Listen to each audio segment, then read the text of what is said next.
আসসালামু আলাইকুম। দেশ উপবাস থেকে যারা আমার এই ভিডিওটি দেখছেন তাদেরকে অসংখ্য ধন্যবাদ। গ্রেট ভিম ঢালাইয়ের সময় বাড়ির মালিক যে বিষয়গুলি খেয়াল রাখবেন। ভিম ঢালাইয়ের সময় যেন ভালোভাবে ভাইব্রেট করা হয় সেদিকে খেয়াল রাখবেন। বিশেষ করে ভিম আর কলমের জয়েন্টের নিচে ভালোভাবে ভাইব্রেট করতে হবে, সেটা করা হচ্ছে কিনা খেয়াল রাখবেন। আর ভাইব্রেট করার সময় সাইডের শাটারিং ঠিক আছে কিনা সেটা খেয়াল রাখবেন। অনেক সময় ভাইব্রেট করার সময় হয় কি শাটারিং ছুটে যেতে পারে, সেটা খেয়াল রাখবেন।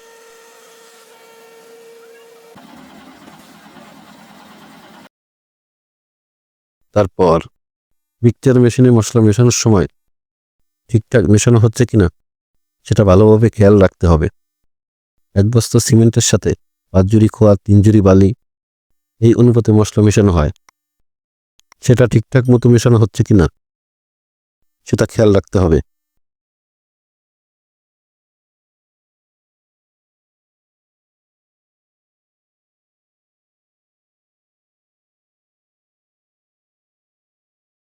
আর মিক্সচার মেশিনের মাল সর্বোচ্চ আধা ঘন্টা মাখিয়ে রাখা যাবে, এর বেশি মাল মাখিয়ে রাখা যাবে না, সেটা খেয়াল রাখতে হবে।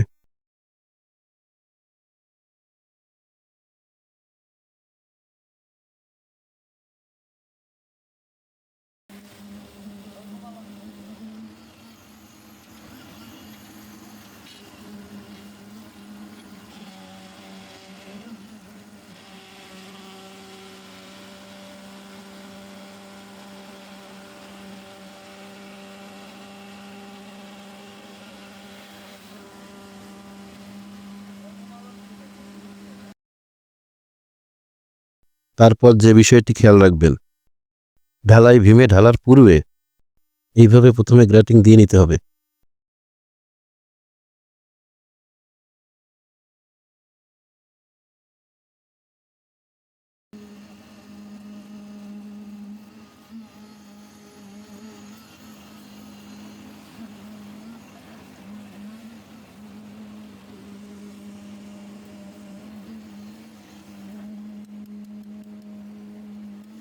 চেষ্টা করবেন ভীম ঢালাই একবারে দিতে।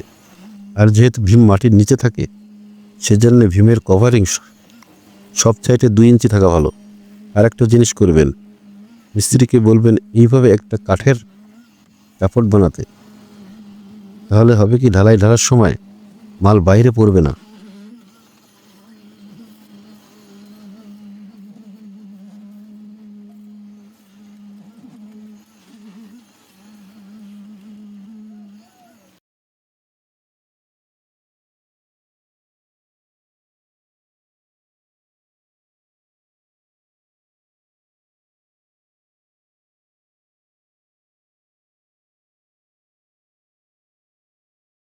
আমি আমি একটা বিল্ডিং এর শুরু থেকে শেষ পর্যন্ত কি কি বিষয় খেয়াল রাখতে হয় সেটা দেখানোর চেষ্টা করব।